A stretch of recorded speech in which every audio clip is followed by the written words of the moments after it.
Joe Clay here with Coach Neal Holliman, head baseball coach at East Central. Coach, 2024 was a great year for EC Baseball. It was.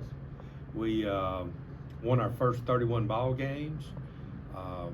We were #1 in the country for how many weeks? 10 out of the 16 weeks. They only do the rankings for, or last year was only done for 16 weeks because they started, about a month into the season, and we held the #1 spot 10 of those 16 weeks. And if I'm not mistaken, at the end of the regular season, we were #1. Yes.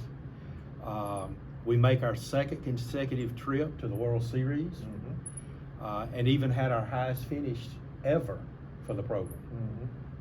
Just a reflection back on 2024, Coach. Well, it was it was the second year of going to the World Series, so there was a lot of key guys on that team that were back from the previous year, and they did a good job of not being satisfied or complacent, because I think that's one of the things you fight if you have a lot of success. But they were not satisfied from the year before. They wanted to go back and go even further, and Exactly. they did that. We were one game away from playing for it all, and we lost that game by 1 run, which I don't think anybody thought that we were only going to score 1 run in that 9-inning ball game with the offense that we had. But it's baseball, and it happens like that. But it was a very special group. A lot of key guys that we lost off that group, that's going to happen to any junior college program in the country. There's going to be turnover and key losses with anybody, especially since we have them for 2 years. But it's about replacing those guys and moving on and keeping the standard going in the right direction. And several of those guys are now playing D1 ball in Correct. other places. Yeah, you got Brady McGee and Mo Little that are both at Southeastern. You got Luke Cooley that's at La Tech. Rex Henderson that's at University of Texas Rio Grande. Kelby Jordan and Parker Martin are both at Mississippi College. Carson Ellis at University of Mobile, which is an AIA school. Trying to think. Let's see. Trey Bridges, who's at Grambling State. And then we got Liam Gilbert, he was great for us. And he played the whole year with a fractured hand. Really? Yeah. Catcher. Yeah. He's at Alabama. He's at Auburn University in Montgomery. Yeah. And he hit 360. Didn't hit for the power that Liam can hit for, which is pretty good reason when you've got Exactly. a fracture in your hand all year. Team won 55 games, lost only 9. And tell everybody how many runs we lost by in those 9 games. Yeah, our athletic director, he, a lot of people have more time to look at those details than you do in coaching, because you're thinking about the next game and that type of thing. But it was a total of 12 runs. Wow. That we lost those 9 games by. So on our worst day, we got beat by 3 runs one time, and that to me, that speaks of not only do you have talent, but you have guys that are willing to continue to play no matter what. Exactly.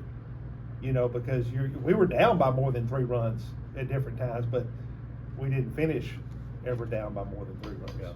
That's to me one of the most impressive stats I've ever heard of in baseball. Yeah. All right, 2024 is gone. That's it. Today's December the 17th. We got about 2 weeks left. 2025 starts up. What Correct. about this team we got coming up?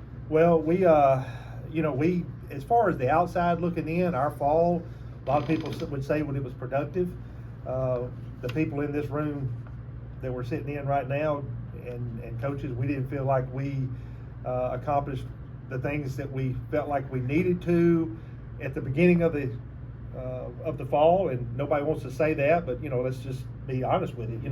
So we won games and stuff of that nature, but it's more to it than that. There's what are the things, and I'm not talking about off the field issues or anything like that, but just what are we doing from a growth and a development and improvement standpoint with what our expectations are. And so we were able to work on that towards the end of the fall, and I feel like we really made some great strides, and I feel like we're in a really good spot right now. I mean, we're excited about it, them coming back, and I think they are excited about it.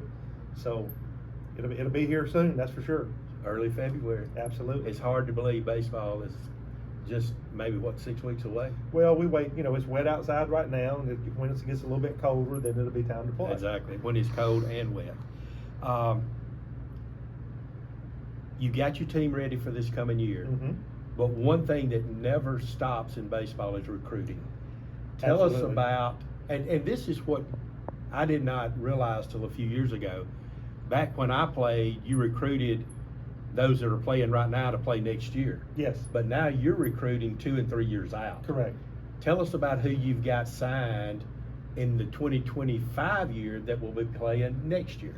Yeah, well, we've got several guys. We felt like we had a really good signing class, and we were holding on a couple of spots based on what happened from a transfer standpoint, which we picked up a transfer the other day. So we feel set that we're where we need to be going into the upcoming spring. But we had just going down the list here that we have. Landry Winters, who's from Eupora, he's a right-handed pitcher.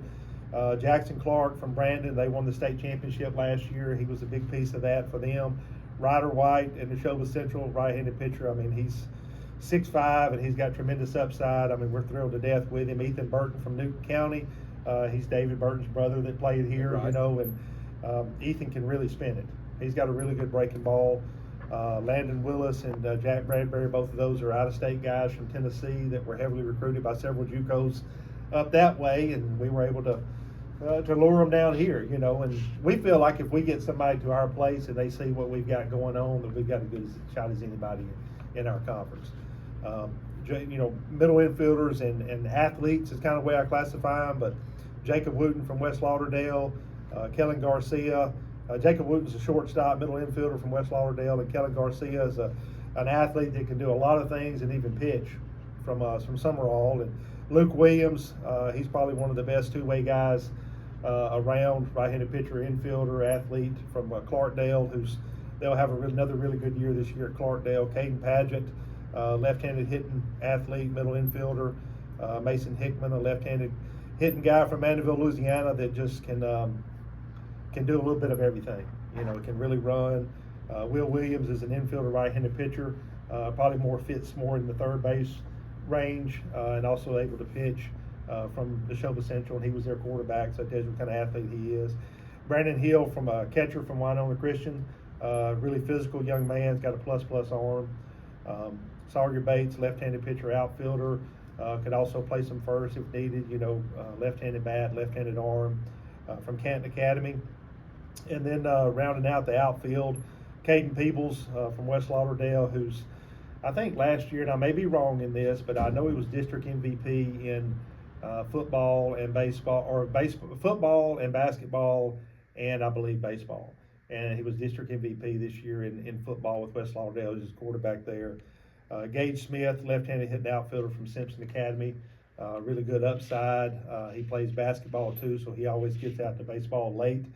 I think he's kind of really, his dad's a basketball guy, so he gets pulled in that direction to play basketball. But so he could really go to a whole nother level when he's able to spend the time, on it.